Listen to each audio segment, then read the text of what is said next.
Hello students, welcome back to my channel unfolding literature. আজকে class 10-এর ইংরেজি বইয়ের lesson 6 আলোচনা করব এবং এই লেসন 6-এ তোমাদের রয়েছে একটি কবিতা যার নাম হচ্ছে সি ফিভার। মানে কি, সি ফিভারকে যদি আক্ষরিক অর্থে আমরা বাংলা করি তাহলে কি হবে? সি মানে সমুদ্র আর ফিভার মানে জ্বর, মানে সমুদ্র জ্বর। তো এই এরকম কোনো শব্দের সাথে জ্বর আমরা কখন জুড়ে দিই? যখন সেটা নিয়ে আমাদের ভীষণ রকম ইচ্ছা হয়, যেমন খাওয়ার জ্বর, মানে ভীষণ রকম খাওয়ার ইচ্ছে হয়েছে। মানে জ্বর মানে কি, তীব্র একটা মানে যেটা তীব্র একটা ব্যথা যেটা আমাদেরকে কষ্ট দিচ্ছে, তো সেটা যতক্ষণ না আমরা সেটা নিবারণ করছি কোনো ওষুধ দিয়ে, ততক্ষণ অবধি কিন্তু সেটা আমাদের সারছে না। তাই সি ফিভার মানে যতক্ষণ না সমুদ্র যাত্রা করছি, সমুদ্রে যেতে পারছি, ততক্ষণ কিন্তু এই সি ফিভার আমাদের শেষ হচ্ছে না। তো এরকম একটা সমুদ্র জ্বর নিয়ে কবিতা লিখেছেন জন মেসফিল্ড। তো সম্পূর্ণ বাংলায় লাইন বাই লাইন আলোচনা করব। আশা করি সমস্ত কবিতায় যা যা কিছু মানে রয়েছে এবং যা মিনিং রয়েছে সেটা তোমাদের এই ভিডিওটা দেখলে সমস্ত পরিষ্কার হয়ে যাবে। তো চলো আগে জন মেসফিল্ড এবং কবিতার বিষয়বস্তু সম্পর্কে আরেকটু জেনে নিই। তো এই যে author the John Edward Masefield, তার জন্ম হয়েছিল 1878-এ এবং তার মৃত্যু হয়েছিল 1967-এ। He was an English poet, তিনি একজন ইংরেজি কবি ছিলেন এবং রাইটার ছিলেন, লেখক ছিলেন, and poet laureate. Poet laureate কথার অর্থে এর আগেই তোমাদের একটা কবিতাতে বলেছিলাম। তো উনি ছিলেন সভাকবি অব দ্য ইউনাইটেড কিংডম, মানে ইউনাইটেড কিংডমের সভাকবি ছিলেন, মানে তখনকার যে রাজা ছিলেন সেখানকার পোয়েট লরেট ছিলেন, ঠিক আছে। ফ্রম 1930 টিল হিজ ডেথ, এবং তার মৃত্যু পর্যন্ত 1930 সাল থেকে তিনি কিন্তু সেখানকার পোয়েট লরেট ছিলেন। He is also remembered as the author of children's Nobel the midnight folk and the box tailors. তিনি ছোটদের জন্য যে উপন্যাসগুলি লিখেছেন তার জন্য কিন্তু ভীষণভাবে বিখ্যাত এবং তার জন্য স্মরণীয়। সেই যে উপন্যাসগুলো সেগুলো কি, the midnight folk and the box of Deloitte. তো এগুলো কিন্তু শিশু সাহিত্য, শিশুদের উপন্যাস। The poem speaks of the excitement of the poet feels at the anticipation of a C voice. Anticipation কথার অর্থ হচ্ছে প্রত্যাশা, মানে কোনো কিছু করার জন্য, কোনো একটা কিছু করার জন্য মানুষের মনে যে আশা থাকে, যে এক্সাইটমেন্ট থাকে, সেটাকে বলা হয় অ্যান্টিসিপেশন। তো এই যে কবিতাটা, এটা এই মানে কবির যে উত্তেজনাপূর্ণ একটা প্রত্যাশা সমুদ্র যাত্রা নিয়ে, সেটাই কিন্তু বোঝাচ্ছে। The passionate description of the seascape reveals the eternal desire of man to seek the splendour of nature.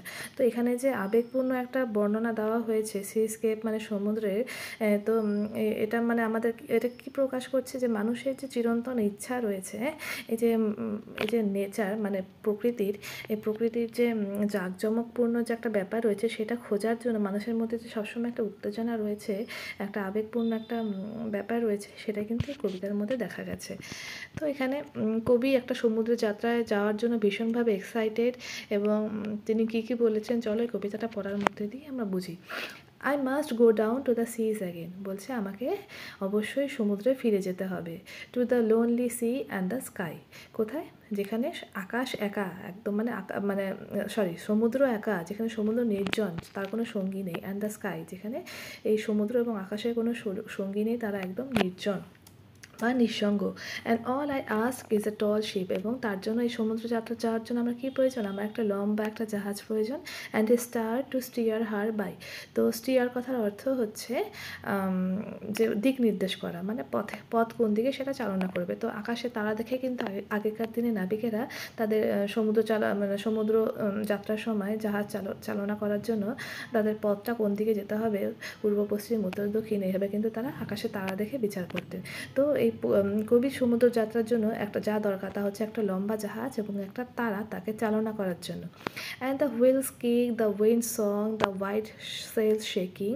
তো বলেছে এই হুইলস কিক মানে কি, চাকায় একটা লাথি মারা, কিন্তু এখানে তো চাকায় লাথি মারার ব্যাপার নেই, মানে চাকার একটা আঘাত, মানে জাহাজ যে চালানো হয়, জাহাজের নিচে তো নিশ্চয়ই চাকা থাকে না, জাহাজ চালনা করার যেমন গাড়ি ড্রাইভ করার জন্য স্টিয়ারিংটা থাকে, তো সেরকম সমুদ্রে জাহাজ চালনা করার জন্য একটা হুইল থাকে, যেটাকে কিনা ঘুরিয়ে ঘুরিয়ে জাহাজের দিক পরিবর্তন করা হয়। তো যে সেই হুইলে, সেই যে চাকায় আছে সেটাতে আঘাত করতে হবে। অ্যান্ড দ্য উইন্ড সং, বাতাসের গান থাকবে।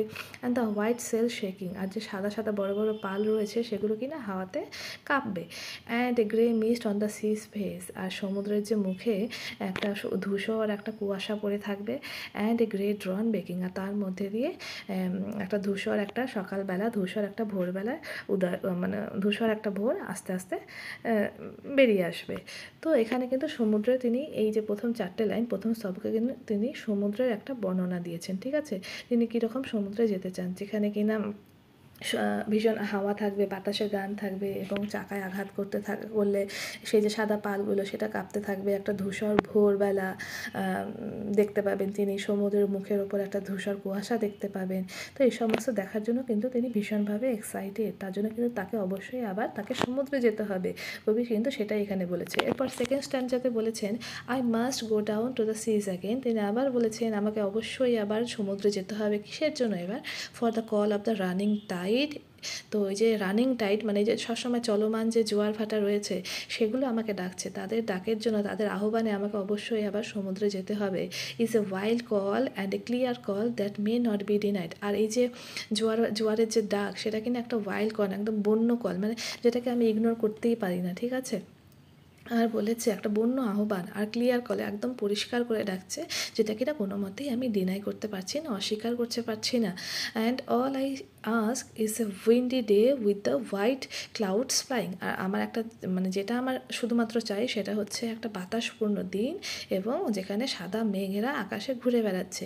তো এরকম একটা সমুদ্রে এরকম একটা দিন আমার চাই। And the flung spray and the blown spume. তো ফ্লাং স্প্রে এখানে কথা বলা হয়েছে একটা মানে ঝাপটা, ঠিক আছে?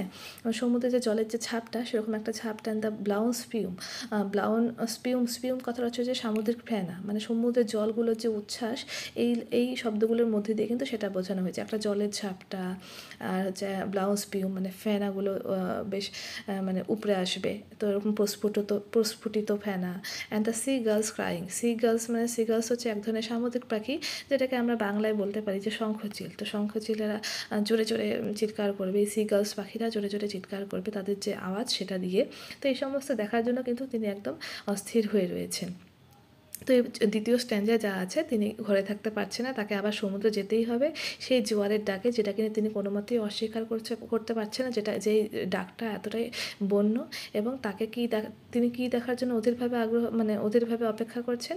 সেই যে আকাশে সাদা সাদা মেঘেরা ঘুরে বেড়াচ্ছে, একটা বাতাসপূর্ণ দিন দেখার জন্য এবং সমুদ্রের ফেনা জলোচ্ছ্বাস এবং সেখানকার শঙ্খচিলেদের ডাক, সেগুলোর জন্য কিন্তু তিনি ভীষণভাবে অপেক্ষা করছেন এবং সেগুলোর জন্য তাকে সমুদ্রে আবার যেতেই হবে।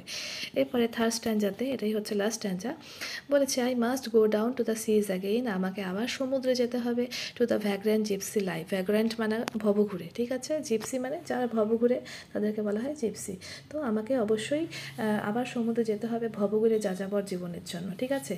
তো সমুদ্র কি, সমুদ্রে যাত্রা করলে পরে মানে 2-3 মাসের আগে মোটামুটি শেষ হয় না, কারণ তীর খুঁজে পাওয়া খুব সমস্যা। মানে এতটাই বিশাল একটা সমুদ্র, সেখানে একবার যাত্রা শুরু করলে তীর আস্তে আস্তে অনেক সময় কেটে যায়। তাই বলেছে আমাকে একটা ভবঘুরে যাযাবরের জীবনে যেতে হবে। টু দ্য গার্লস ওয়ে, যেখানে শঙ্খচিলেরা যায়। দ্য হোয়েলস ওয়ে, যেখানে মানে হাঙর মাছেরা যায়, তিমি মাছেরা যায়। Where the winds like a whetted knife, যেখানে উইটেড কথাটা হচ্ছে মানে ভীষণ তীক্ষ্ণ, হ্যাঁ, একদম শার্প। তো একটা তীক্ষ্ণ ছুরির মতন যেখানে বাতাসগুলো মানে ঘোরাফেরা করে। And all I ask is a merry yarn কথার অর্থ হচ্ছে গল্প। তো বলছে আমার আর শুধুমাত্র যেটা চাই সেটা হচ্ছে একটা খুব সুন্দর গল্প ফ্রম এ লাফিং ফেলো রোভার। আর আমার যে সহকর্মী থাকবে, যে আমার সেই সমুদ্রের যাত্রায় যে সহকর্মী নাবিক থাকবে, তার থেকে সুন্দর সুন্দর গল্প শুনতে চাই এবং সেগুলো কি এবং খুব হাসতে চাই, হাস্যময় গল্প শুনতে চাই।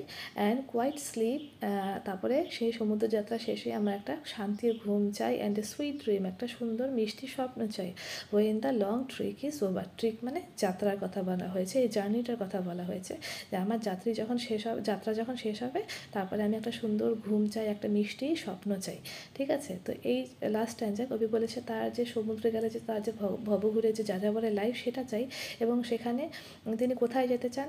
সেই শঙ্খচিলের রাস্তা ধরে যেতে চান, সেই তিমি মাছ যেখানে গেছে সেই পথ ধরে যেতে চান, যেখানে মানে বাতাসের যে গতি সেটা কিনা একদম তীক্ষ্ণ ছুরির মতন।